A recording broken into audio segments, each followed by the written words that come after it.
प्रिय छात्र एवं छात्राओं, मैं संजय सिविल फोरम में आपका हार्दिक स्वागत करता हूं। जैसा कि आप परिचित हैं, पूर्व के वीडियो से मैं प्राचीन भारत के इतिहास को लेकर शुरू किया था और बताया था कि there are three part of ancient history in India. तो first column is prehistory, second column is protohistory and third column is historical history. तो मैं पूर्व के वीडियो में प्री हिस्ट्री को लेकर स्टोन एज और कॉपर एज को बहुत ही विस्तार पूर्वक आपके बीच प्रस्तुत कर चुका हूं। अब प्रोटो हिस्ट्री के अंतर्गत जो पहली चैप्टर आती है Indus valley civilisation in India, इसको मैं विस्तार पूर्वक रखा था पहले की वीडियो में। अब मैं इंडस वैली सिविलाइजेशन, चूंकि बहुत बड़ी सिविलाइजेशन है, बहुत बड़ी सभ्यता है और ये सभ्यता विश्व की अद्वितीय और अविस्मरणीय सभ्यता है, जो विश्व के लिए एक अभी भी प्रेरणा का स्रोत बना हुआ है ये सभ्यता। तो आपको जैसा कि मालूम है कि स्टोन एज में, मेसोलिथिक काल में जो डेवलपमेंट की प्रक्रिया की शुरुआत हुई स्टोन एज में, वह नीलोथिक काल में डेवलपमेंट बढ़ती गई और कॉपर एज में डेवलपमेंट की प्रक्रिया चारों ओर भारत में देखने को मिली। और उसी डेवलपमेंट का परिणाम की अंतिम परिणति के रूप में इंडस वैली सिविलाइजेशन का एक जन्म हुआ, जो भारत की पहली शहरीकरण सभ्यता के रूप में भी जाना गया। और ये शहरीकरण सभ्यता को बनाने में जो है स्टोन एज और कॉपर एज और मेसोपोटामिया, जिसे सुमेराई की सभ्यता कहते हैं, उसकी बहुत बड़ी योगदान है। तो निश्चित तौर पर एक बहुत बड़ी सभ्यता जो नदी किनारे विश्व की चार सभ्यता एक साथ चल रही थी, सिंधु और उसकी सहायक नदी किनारे सिंधु घाटी की सभ्यता, जिसे हड़प्पा सभ्यता, जिसे इंडस वैली सिविलाइजेशन के नाम से भी जाना जाता है, उसका पूरा उद्भव पाकिस्तान से लेकर अफगानिस्तान से लेकर भारत तक फैला हुआ था। और यह विश्व की सबसे बड़ी क्षेत्रफल वाली सभ्यता भी थी, अद्वितीय सभ्यता भी थी। और इसके समकक्ष जो सभ्यता है वो मेसोपोटामिया की सभ्यता है।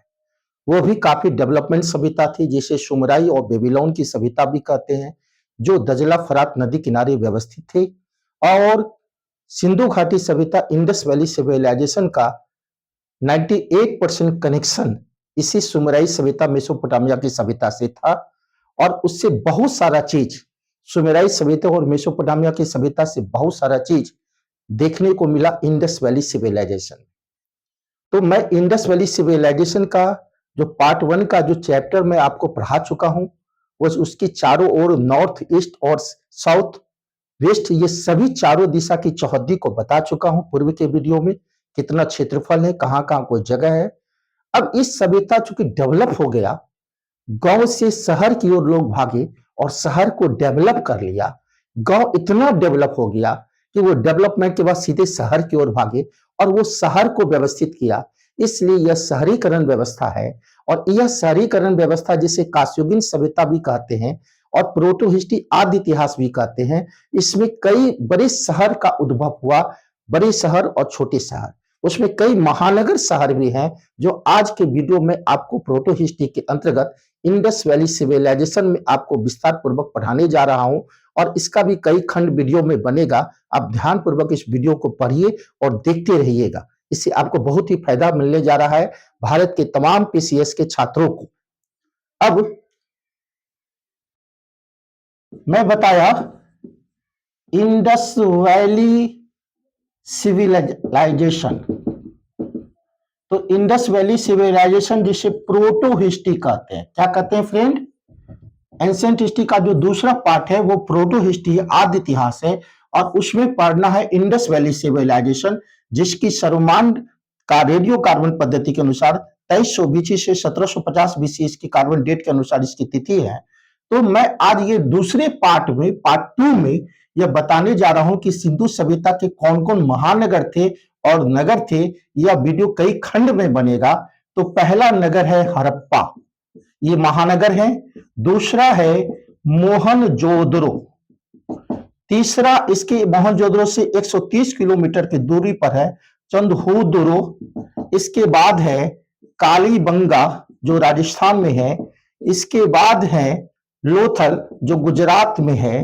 इसके बाद है रोपर जो पंजाब में है, सुरकोत्रा यह भी पंजाब में है, धौलावीरा यह भी गुजरात में है, और राखी गढ़ी यह भी गुजरात में है ना। तो ये तमाम सारे कई महानगर हैं और कई नगर हैं। तो मैं स्टेप बाय स्टेप आज इस वीडियो में खंडित करके आपको विस्तार पूर्वक बताने जा रहा हूं। इस वीडियो को आप सुने ध्यान पूर्वक। तो पहला मैंने लिखा था हड़प्पा। क्या लिखा था? हड़प्पा। तो यह जो हड़प्पा है यह पाकिस्तान के मांटगोमरी में पड़ता है और वर्तमान में पाकिस्तान के साहिवाल जिले में है। और सिंधु सभ्यता का जो सबसे पहला स्थल है वो हड़प्पा है और हड़प्पा में पहली खुदाई हुई, इसलिए इसे हड़प्पा सभ्यता के नाम से भी जाना जाता है। अब बात होती है कि यह जो हड़प्पा है, इस हड़प्पा रावी नदी किनारे स्थित है और यह हड़प्पा के बारे में सर्वप्रथम जानकारी 1826 में चार्ल्स मैनसन को मिली। किसको मिली? 1826 में इसकी जानकारी चार्ल्स मैनसन को प्राप्त हुई। यहां पर एक खंडर है, चार्ल्स मैनसन ने देखा और 1856 में जब लाहौर से कराची रेलवे लाइन बिछाई जा रही थी और उस समय भारत के गवर्नर जनरल डलहौजी थे, तब इस समय जब खुदाई हुई तो बड़े बड़े पाट वाले ईंटें प्राप्त हुए। तो वो सभी चौंक गए कि इतना बड़ा पाट का ईंटा अभी तक देखा नहीं गया है। तब इसकी सूचना ब्रिटेन की सरकार को दी गई और तब ब्रिटेन की सरकार इस पर 1872 में जो है अलेक्जेंडर कनिंघम को भेजा और अलेक्जेंडर कनिंघम को हड़प्पा का एक बहुत बड़ा एक नमूना ईटा के रूप में खंडर प्राप्त हुआ। इसके बाद अलेक्जेंडर कनिंघम ने इसकी सूचना ब्रिटेन की सरकार को दी। तब इसके लिए एक बोर्ड बना और वो एक जो है पुरातत्व निदेशक बने और वो निदेशक बनाए गए सर जॉन मार्शल। तो सर जॉन मार्शल के नेतृत्व में इंडस वैली सिविलाइजेशन की खुदाई हुई। इस डायरेक्टर के नेतृत्व में खुदाई हुई और इस खुदाई में जो इसके खुदाई करता है वो दयाराम साहनी है और इसके सहायक माधोराव वत्स है। तो 1921 में जो है डायरेक्टर सर जॉन मार्शल के नेतृत्व में दयाराम साहनी और माधोराव वत्स ने हड़प्पा की खुदाई करवाया और खुदाई करने के बाद ये पता चला कि यह भी एक बहुत बड़ा महानगर है और सिंधु सभ्यता का इंडस वैली सिविलाइजेशन का दूसरा बहुत बड़ा क्षेत्रफल वाला महानगर है। पहला जो क्षेत्रफल वाले बहुत बड़े महानगर थे वो मोहनजोदड़ो थे और दूसरे बड़े क्षेत्रफल में जो 150 स्क्वायर किलोमीटर के क्षेत्र में फैला हुआ था वो हड़प्पा है, जो पाकिस्तान के मांटगोमरी के वर्तमान के साहिवाल जिले में रावी नदी किनारे स्थित है। अब बात होती है कि यह जो हड़प्पा है, यह जो महानगर है, इसको दो भागों में बांटा गया था। जो पश्चिमी की ओर थे वो दुर्ग थे और पूरब की ओर टीला था। जो दुर्ग थे वो काफी बड़ा होता था और दुर्ग के पास जो है बड़े बड़े रिहायशी लोग, सुखी संपन्न लोग और बड़े बड़े भवन दुर्ग की ओर होते थे और पूर्व की ओर व्यापारी और श्रमिक रहते थे। तो यह जो महानगर है वो दो भागों में विभाजित था, पश्चिम दुर्ग की ओर और पूरब टीला की ओर। तो निश्चित तौर पर इसमें जो है कई बड़े बड़े भवन है और इसमें पहली बार अन्नागार के भी अवशेष मिले हैं। पहली बार अन्नागार के 4 अवशेष मिले हैं। पहली अवशेष हड़प्पा में अन्नागार के हड़प्पा से ही प्राप्त हुए हैं। इसके बाद श्रमिक को रहने के लिए कई बैरक कोठली बनाए गए हैं हड़प्पा में। इसके बाद जो है हड़प्पा से एक काजल के भी प्रमाण मिले हैं। इसके बाद हड़प्पा से कांसे की बैलगाड़ी और इक्का, जिसको इक्का गाड़ी उस समय कहा जाता था, वो भी प्राप्त हुए हैं। तो हड़प्पा को मैं बता रहा हूं। इसके बाद हड़प्पा से एक कब्रिस्तान मिला है जिसका नाम R37 है। तो ये मैं हड़प्पा को बताया। इसके बाद है मोहनजोदड़ो।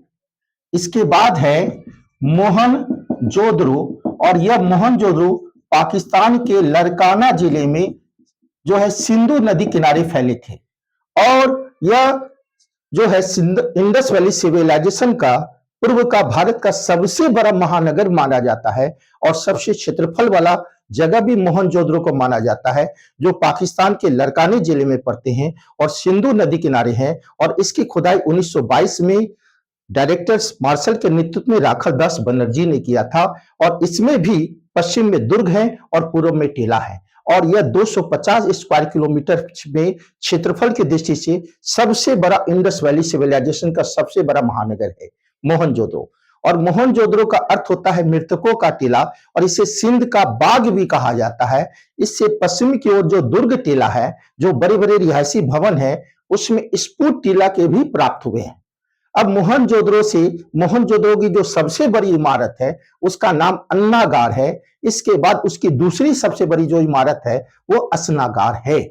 और अभी के कुंभ मेले की तरह बड़े बड़े तीर्थ जो आयोजन होते थे इसी अस्नागार होते थे, और अस्नागार के बगल में बड़े बड़े भवन देखने को मिले हैं। और ये अस्नागार काफी व्यवस्थित ढंग से बसाया गया है, और इसीलिए सर जॉन मार्शल ने इसे विश्व का आश्चर्यचकित अस्नागार का भी संज्ञा दी है, मोहनजोदड़ो की अस्नागार। जो मोहनजोदड़ो की दूसरी सबसे बड़ी इमारत अस्नागार है और सबसे बड़ी इमारत अन्नागार है। अब मोहनजोदड़ो से कांसे के नृत्य करती मूर्ति मिली है, और ये जो नृत्य करती मूर्ति मिली है यह दर्शा रहा है कि वो लोग संगीत के भी प्रेमी थे। इसके अलावा मोहनजोदड़ो से पशुपति शिव के एक नंदी की चित्र मिली है मोहर पर, और उस नंदी के बगल में बाईं ओर बाघ और हाथी है, दाईं ओर गैड़ा और भैंसा है, नीचे हिरन है और नीचे मयूर है। तो निश्चित तौर पर सर जॉन मार्शल ने इसे पहली बार शिव की संज्ञा दी, और शिव की पूजा की संकेत, भगवान भोलेनाथ की पूजा का संकेत मोहनजोदड़ो से ही प्राप्त हुआ भारत की धरती पर, यानी इंडस वैली सिविलाइजेशन। इसके बाद इस मोहनजोदड़ो से सूती कपड़ा के भी साक्ष्य प्राप्त हुए हैं। तो निश्चित तौर पर इंडस वैली सिविलाइजेशन का जो सबसे प्रमुख उद्योग है वो सूती कपड़ा ही है, और सबसे ज्यादा वो सूती कपड़ा इंडस्ट्री वो फैलाए सूती कपड़े का। अब है कि मोहनजोदड़ो से हाथी के दांत का एक स्केल भी मिला है, मोहनजोदड़ो से समुद्र के फेन भी प्राप्त हुए हैं। तो निश्चित तौर पर मोहनजोदड़ो से कई चीज देखने को मिला है, और मोहनजोदड़ो से 130 किलोमीटर की दूरी पर चंद्रहुदरो था, और यह भी सिंध प्रांत में पाकिस्तान में पड़ते थे, और इसकी खुदाई 1931 में गोपाल मजुमदार ने की थी। और सिंध प्रांत भी एक इंडस्ट्रियल बेल्ट था, जो चंद्रहुदरो एक इंडस्ट्रियल बेल्ट है। यहाँ मनके बनाने की फैक्ट्री थे, मनका का मतलब हार होता है, और उस हार बनाने की फैक्ट्री थी। लिपस्टिक के भी प्रमाण जो है इस चंद्रहुदरो से प्राप्त हुए हैं। अब ये जो चंद्रहुदरो में का दुर्ग है अन्ना कोई टीला है, ये महानगर नहीं है, एक नगर है। इस नगर में ही इंडस्ट्रीज को बसाया गया है, और मोहनजोदड़ो से एक जो है अस्तूरा प्राप्त हुआ है, काशी की अस्तूरा प्राप्त हुई है। मोहनजोदड़ो से वर्गाकार ईंट के भी प्रमाण प्राप्त हुए हैं। मोहनजोदड़ो से जो गुड़िया खिलौना होता है उस खिलौने बनाने की बहुत बड़ी इंडस्ट्री थी मोहनजोदड़ो से, और मोहनजोदड़ो से जो है यानी चंद्रहुदरो से लिपस्टिक के भी प्रमाण प्राप्त हुए। तो चंद्रहुदरो से क्या क्या मिला? तो चंद्रहुदरो से लिपस्टिक के प्रमाण है, चंद्रहुदरो से गुड़िया बनाने की फैक्ट्री है, चंद्रहुदरो से मनके बनाने की फैक्ट्री है, चंद्रहुदरो से अस्तूरा के प्रमाण मिले हैं। चंद्रहुदरो में पहली बार वर्गाकार ईंट का प्रयोग हो रहा है। चंद्रहुदरो इंडस्ट्री टाउन है। तो फ्रेंड्स, मैं अभी प्रकाश डाला हड़प्पा को लेकर, जो महानगर है। मोहनजोदड़ो एक महानगर है और चंद्रहुदरो एक नगर है, और इस नगर में कोई दुर्ग न टीला है। इसको मैं विस्तार से बताया। आगे के कई क्रम में वीडियो में मैं आगे जो कई नगर और महानगर है उसको बताने जा रहा हूं। आप वीडियो को बार बार देखिए और इसका फायदा लीजिए, है ना। तो निश्चित तौर पर यह वीडियो आपके लिए कारगर होने जा रहा है, और आप इस वीडियो से हमेशा कनेक्ट रहें और लोगों को शेयर करें। इसी के साथ अपनी वाणी को और अपने वीडियो का ही विराम देता हूं। धन्यवाद।